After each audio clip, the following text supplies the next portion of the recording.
안녕하십니까. 만화공인중개사의 저자 이용훈입니다. 오늘은 부동산세법 제18강 시간으로서 1. 재산세, 5. 토지의 상세 구분, 두 번째 6. 납세 의무자, 7. 과세 표준에 대해서 같이 알아보도록 하겠습니다. 저번 시간에는 분리 과세 대상하고 별도 합산 과세 대상을 알아봤고요. 토지의 상세 구분, 오늘은 세 번째 종합 합산 과세 대상입니다. 종합 합산 과세 대상. 종합적으로 합산하니까 다 합친다는 얘기죠. 종합 합산 과세 대상 토지는 이거는 0.2%에서 0.5%의 3단계 초과 누진세율이 적용이 되고요. 크게 대표적으로 10가지가 나오는데, 첫 번째는 목장용지 그리고 공장용지의 기준면적, 목장용지, 공장용지의 기준면적이 있는데 그 기준면적을 초과하는 것들, 그리고 초과하는 토지는 종합합산 과세 대상이 됩니다.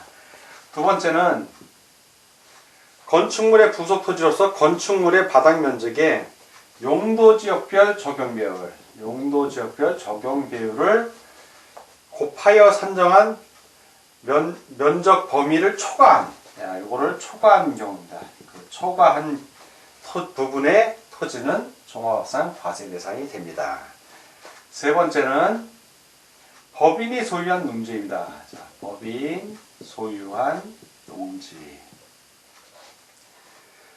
분리 과세 대상에서 제외됩니다. 네 번째, 도시지역 중 주거지역, 그리고 상업지역, 공업지역 내, 이거에 내에 있는, 그 안에 있는 농지, 그리고 목장용지, 임야가 해당이 됩니다. 다섯 번째, 종합합산 과세 대상 토지 다섯 번째는 분리과세, 임야는 임야인데 분리과세에서 제외되는 것. 분리과세에서 제외되는 임야입니다. 자, 여섯 번째는 무허가 건물의 부속 토지입니다. 무허가 건물의 부속 토지. 자, 일곱 번째는 나대지. 건물이 없이 그냥 땅만 있는 거예요. 자, 여덟 번째는 잡종지입니다. 잡종지. 지목 결정할 때 결정하기 애매하면 잡종지로 둡니다. 자, 아홉 번째. 이거 시험 문제 잘 나오죠. 아홉 번째가 건축물의 시가 표준액이, 건축물에 있으면 이 건축물의 시가 표준액이 있습니다. 이 표준액에 해당 부속 토지의 시가 표준액의 2%에 미달하는 건축물의 부속 토지 중 그 건축물의 바닥 면적을 제외한 부속 토지는 종합합산 과세 대상이 됩니다. 자, 뭐냐면 건축물의 시가 표준액이 있고 그 건축물의 부속 토지가 있겠죠. 그 토지에 시가 표준액이 있습니다. 시가 표준액. 근데 이 시가 표준액에 2%를 곱해요. 0.02를 곱했는데 이 가격하고 이 가격을 비교했는데 토지가 더 비싼 겁니다. 네, 건축물의 부속 토지가. 그러면 이런 경우에 건축물의 바닥 면적을 제외한 부속 토지는 종합합산 과세 대상이 됩니다. 예를 들면, 자, 건축물이 있어요. 자, 이 건축물이 있는데, 이 건축물이 있는데, 이게 시가 표준액이 1억입니다. 1억. 근데 건축물의 부속 토지가 100억이에요. 자, 이 부속 토지가 100억. 예를 드는 겁니다. 이 100억에 2%니까 곱하기 2%를 하면 요거의 가격은 2억이 되죠. 자, 1억하고 2억 비교했을 때 2억이 크죠. 그러면 요 건축물의 부속 토지를 뺀 나머지 땅을 얘기하겠죠. 나머지 땅. 그거에 대해서는 종합합산 과세 대상이 된다는 얘기입니다. 자, 열 번째.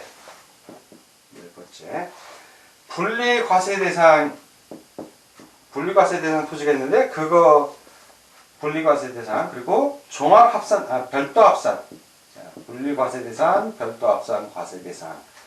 요 토지들이 있는데, 이러한 토지를 제외한 모든 토지, 예, 분리도 아니고 별도합산도 아닌 나머지 모든 토지는 다 종합합산 과세의 대상이 되는 겁니다. 자, 이렇게 토지의 상세 부분 세 번째 종합합산 과세 대상 토지에 대해서 같이 알아봤습니다. 자, 이번에는 토지분 재산세 시험에 자주 출제되는 비교 사항을 한번 보겠습니다. 자, 토지 먼저 농지입니다. 농지는 이제 도시지역에 있는 농지들이죠. 도시지역에 있는 농지 중은 둘로 구분을 해보면 개발제한구역 그리고 녹지지역, 이곳에 있는 것들은 분리과세 대상 토지가 됩니다. 그런데 주거지역, 상업지역, 공업지역 안에 있는 토지는 종합합산 과세 대상이 됩니다. 자, 두 번째 목장용지입니다.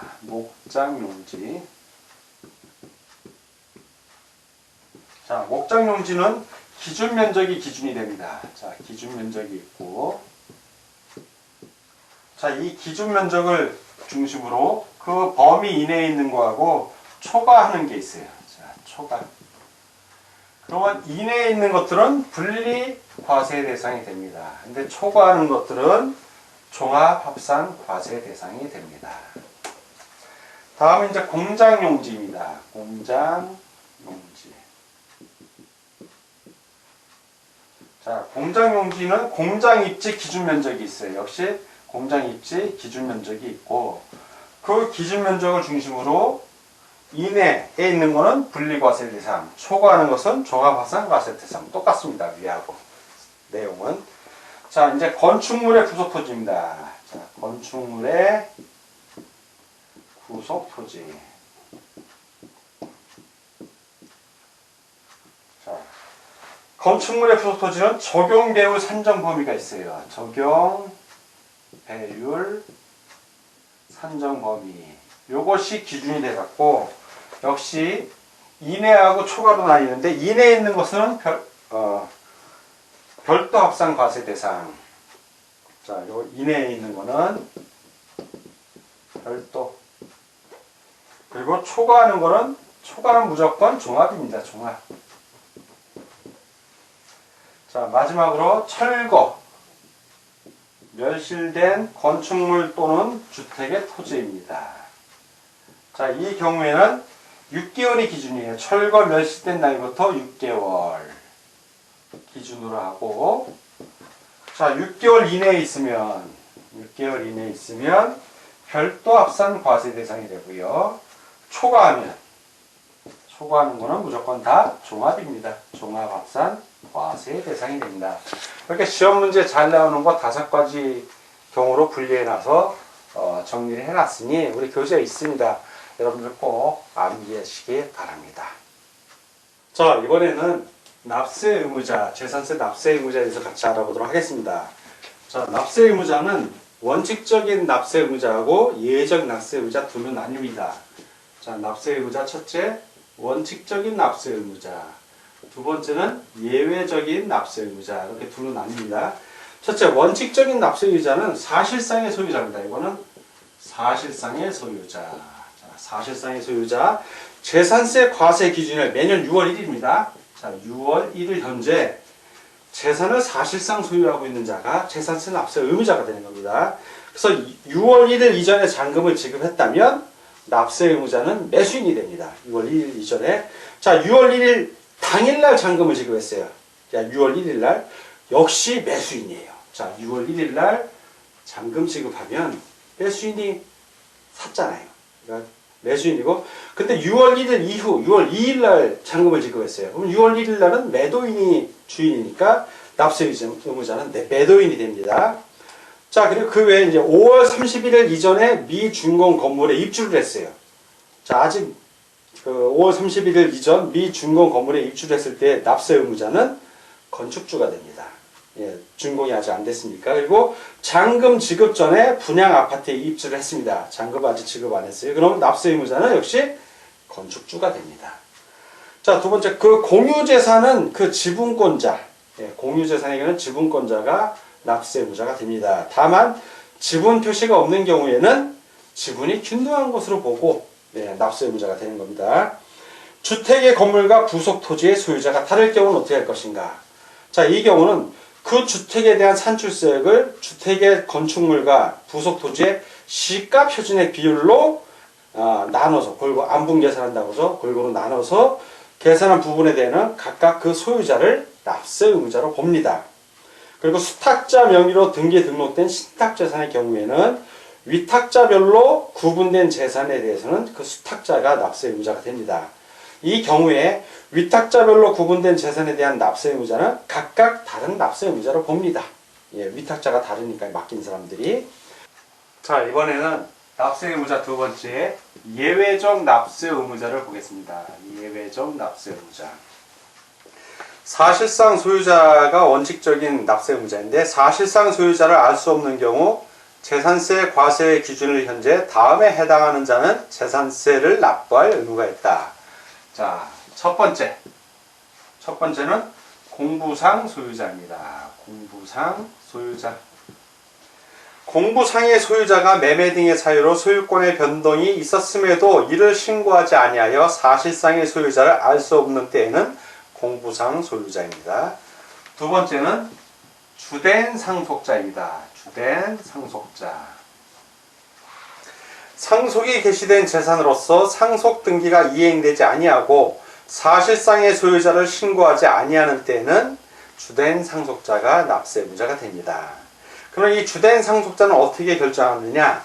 첫 번째, 민법상 상속 지분이 가장 높은 자로 하되, 두 번째, 상속 지분이 가장 높은 자가 2인 이상일 경우에는 그중 나이가 많은 사람으로 합니다. 자, 세 번째, 예외적 납세 의무자, 종중재산인 경우입니다. 자, 종중재산인 경우에는 공부상 소유자입니다. 공부상 소유자. 공부상의 개인 등의 명의로 등재되어 있는 사실상의 종중재산으로서 종중 소유임을 신고하지 아니한 때는 그 종중재산의 공부상 소유자가 납세 의무자가 됩니다. 네 번째는 매수계약자입니다. 매수계약자. 국가, 지방자치단체, 지방자치단체 조합과 재산세 과세 대상 재산을 연부로 매매 계약을 체결하고 그 재산의 사용권을 무상으로 부여받은 경우에는 매수계약자입니다. 이때 중요한 거는 무상입니다. 무상. 자, 다섯 번째. 사업시행자입니다. 사업시행자.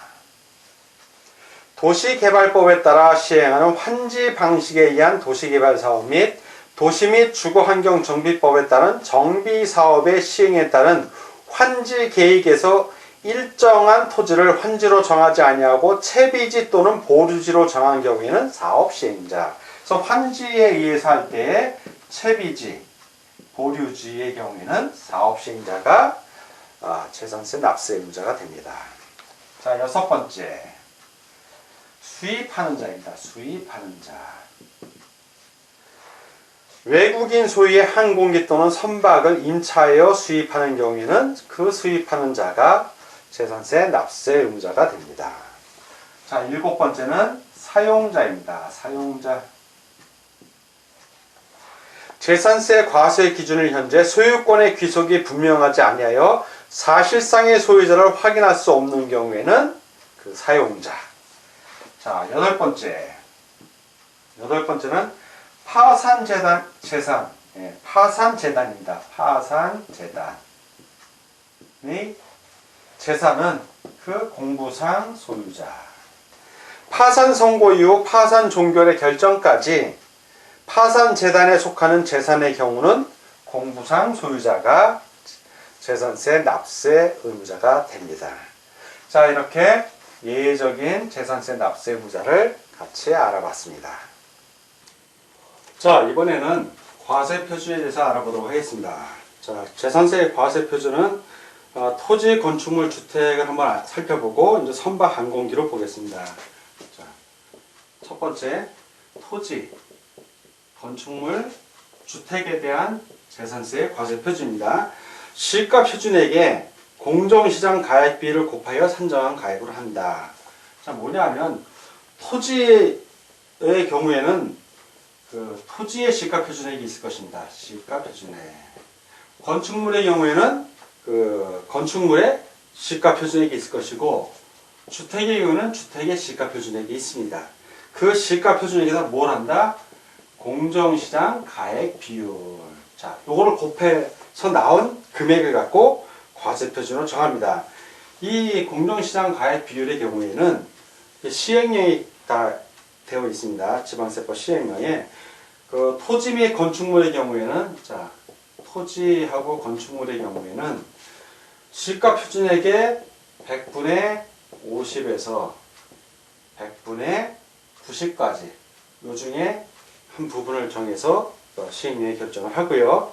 주택의 경우에, 자, 주택의 경우에는 100분의 40부터 100분의 80 사이에서 결정을 해서 공정시장 가액비율을 정하게 됩니다.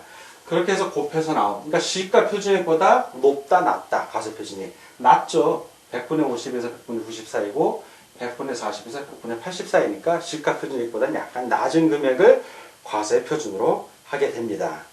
자, 선박하고 항공기요. 자, 선박하고 항공기. 선박하고 항공기의 경우에는 시가 표준액이라고 합니다. 시가 표준액. 이때는 공정시장 가액비율이 없어요. 그냥 시가 표준액이 선박하고 항공기의 재산세 과세 표준이 됩니다. 자, 오늘은 여러분과 부동산세법 제18강 시간이었고, 1. 재산세의 5. 토지의 상세 부분 2와 6. 납세 의무자 7. 과세 표준에서 같이 공부하였습니다. 오늘 공부하느라고 수고 많으셨습니다. 다음 시간에 뵙겠습니다. 감사합니다.